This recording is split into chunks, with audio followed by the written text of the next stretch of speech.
Hoje nós vamos conversar um pouquinho sobre o capítulo 8, Bem-aventurados os que têm puro coração, itens 5, 6 e 7.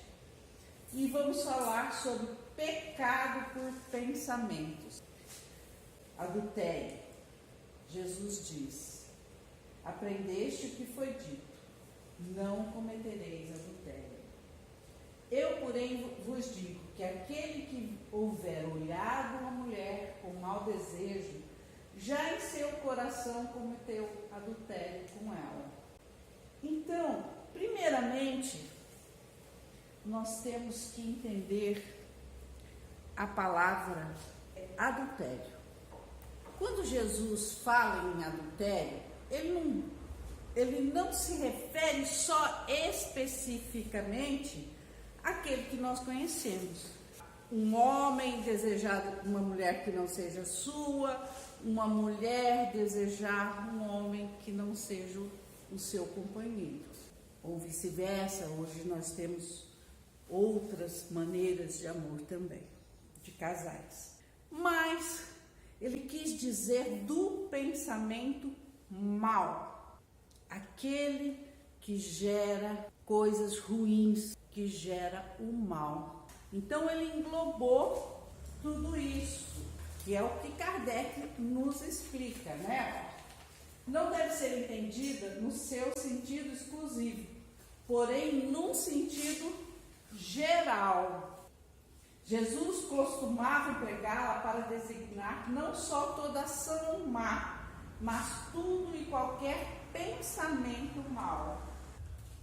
E aqui nós tiramos algumas coisas do Evangelho. Então tem, viverá o homem onde se situe seu coração.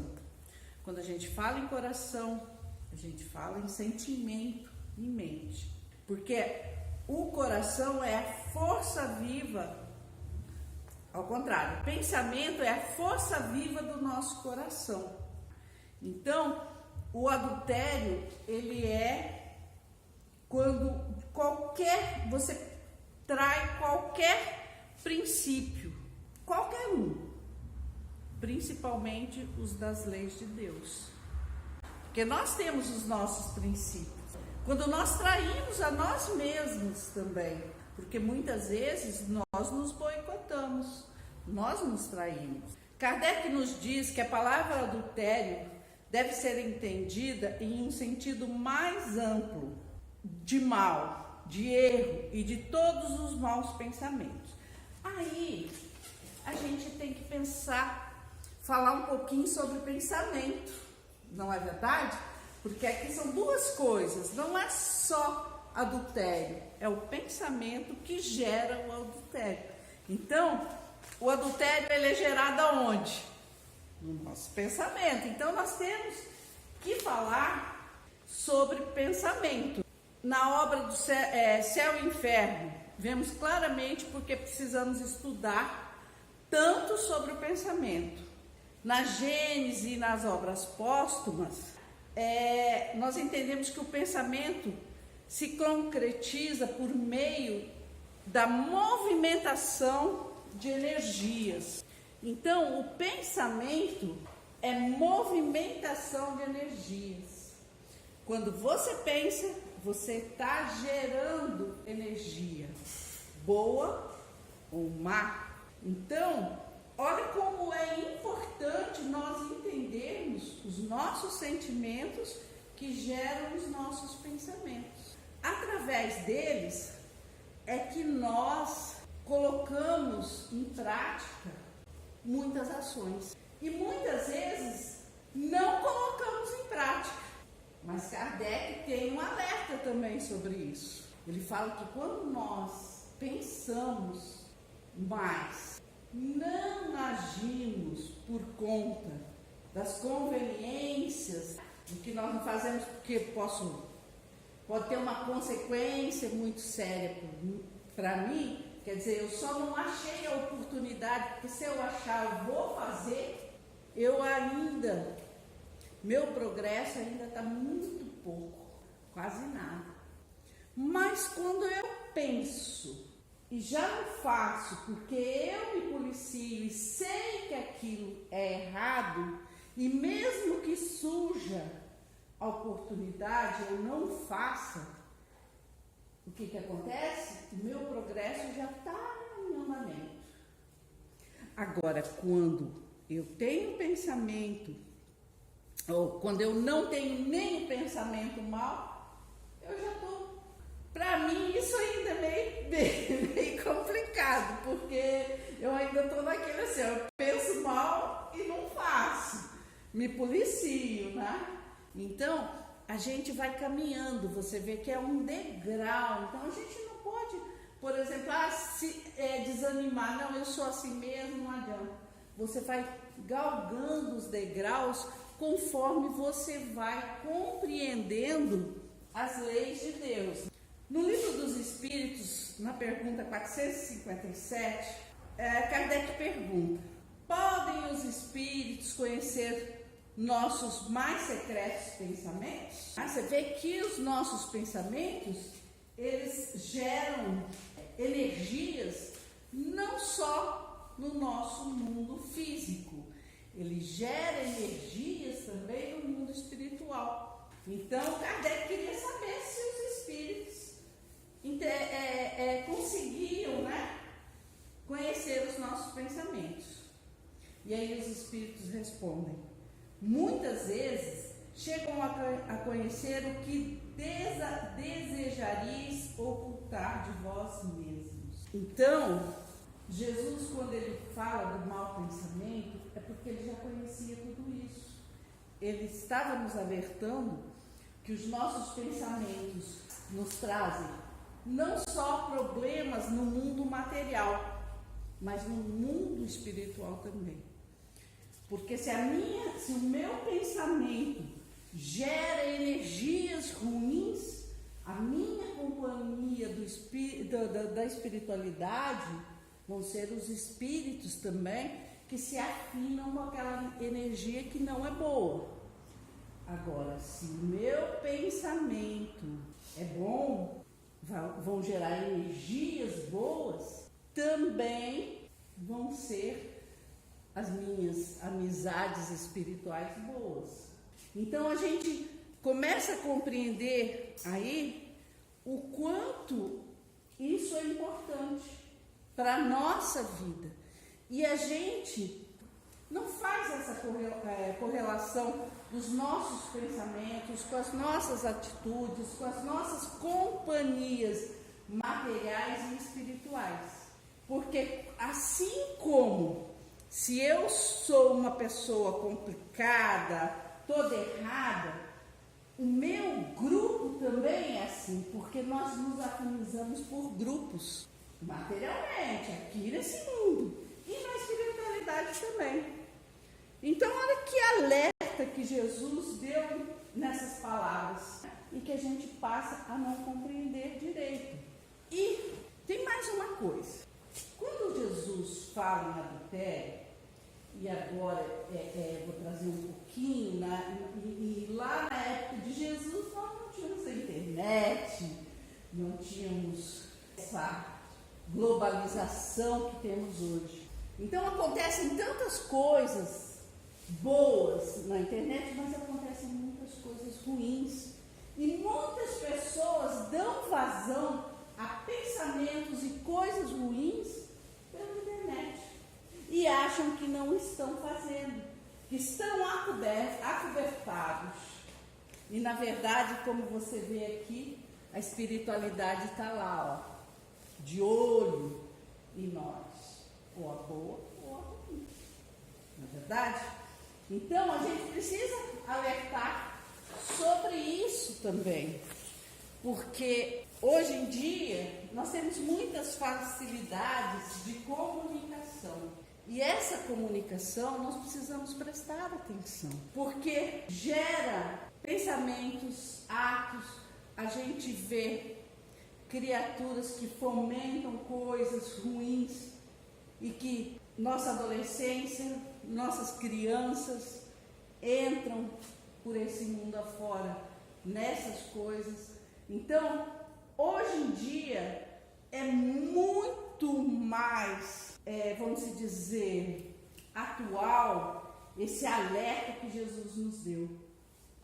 Porque antigamente, ou até pouco atrás, minha geração, uma geração antes dessa agora, nós líamos muito, né? Nós não tínhamos esse contato tão grande com essas coisas. Hoje em dia não se lê mais quase nada, todas as informações, principalmente as ruins, são internet.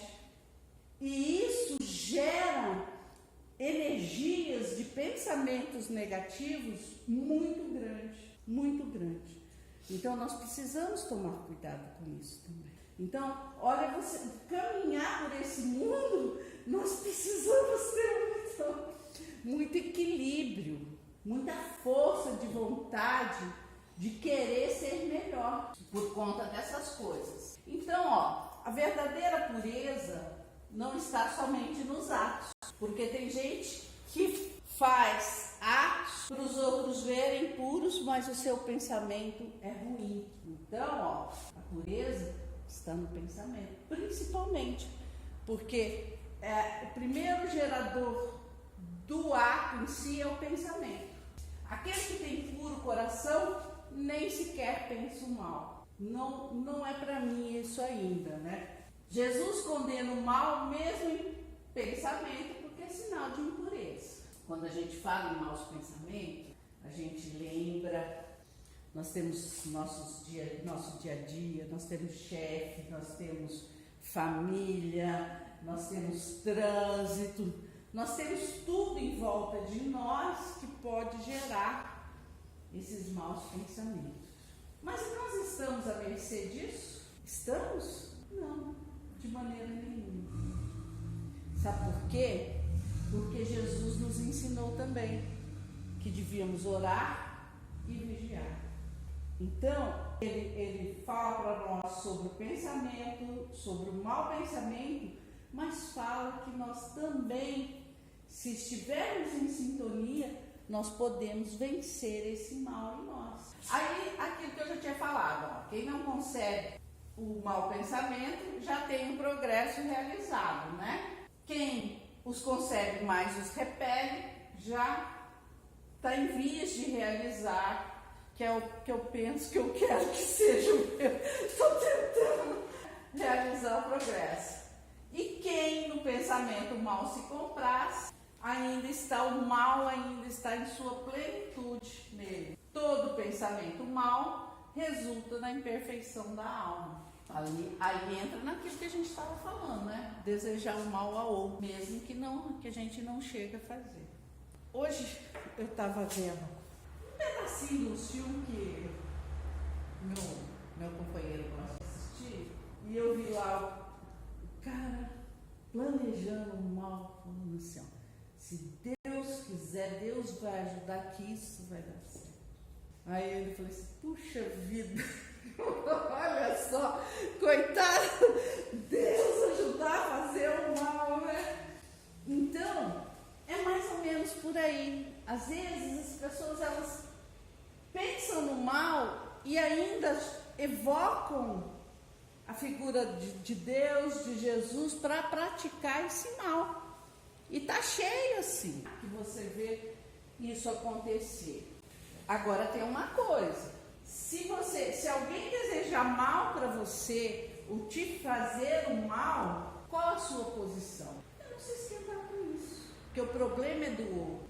Se você traz isso, fica com raiva, fica com ódio, com desejo de vingança, você trouxe isso para você.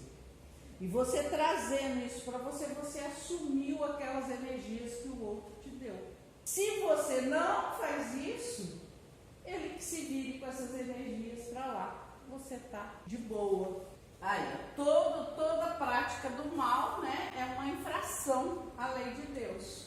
E tem consequências. Aquele que pensa em cometer um mau ato e só não pratica por falta de ocasião é tão culpado quanto se cometesse. Então, eu penso mal, eu não faço por falta de oportunidade, eu estou cometendo e eu vou assumir essa responsabilidade. Que efeito exerce sobre nós desejar o mal a alguém? Tudo que fazemos ou desejamos aos outros, seja de bom, seja de mal, provoca reação sobre nós, em bênçãos ou sofrimento. Olha que importante que é isso. Então, não é mais fácil a gente perdoar? Não é mais fácil a gente deixar para lá? Então, a gente vê às vezes coisas pequenas que a gente sim, fica indignado, fica bravo. Depois passa um tempo que você está passando mal. Aquilo atingiu até o seu físico. Agora, você imagine a parte espiritual. Então, é melhor para nós. Eu estava vendo esses dias um indiano no YouTube, e aí perguntaram para ele assim, mas e aí? A gente tem que perdoar, viver perdoando, né? Eu falei assim, não, por que você vai perdoar? Não, você não deve perdoar. Por que vai? A pessoa fica assim, uai, mas por quê? Então não devo perdoar? Não, o problema é do outro. Você não assume isso para você. Você não carrega um monte de caminhão na sua cabeça. Você não carrega um monte de caminhão na sua cabeça te atrapalhando viver. Então, não precisa nem perdoar. Por quê? Porque você não precisa se ofender. Quando a gente chegar a esse ponto, acabou. Chico não se ofendia. Então, quando a gente não chegar a se ofender mais com isso, nós vamos ter sobre nós o quê? Apenas bênçãos e não mais sofrimento.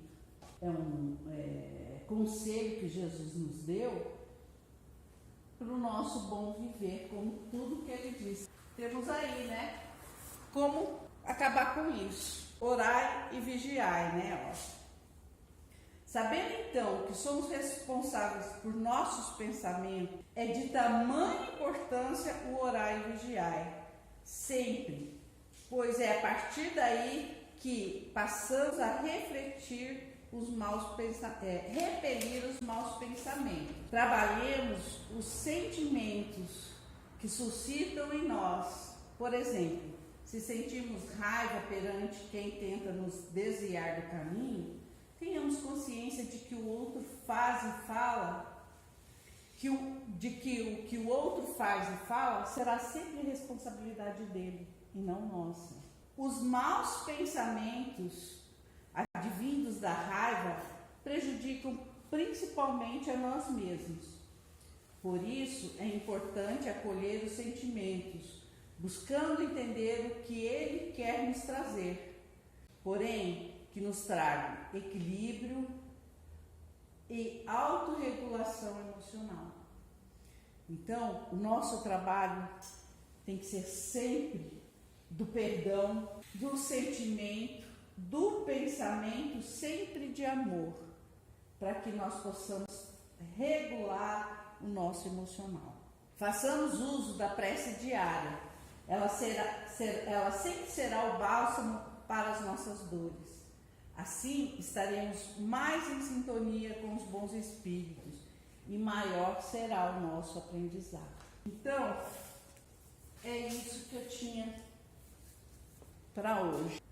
A gente sair daqui refletindo bastante sobre os nossos sentimentos, os nossos pensamentos que geram os nossos atos e compreender que Jesus, em sua infinita bondade e amor por nós, trouxe todos os processos que nos iriam fazer ser melhor e deixar de sofrer. Então ele nos ensinou muito bem não pecar por pensamento, orar e vigiar e perdoar. São esses os pensamentos que nós devemos nos esforçar para levar em diante nas nossas vidas.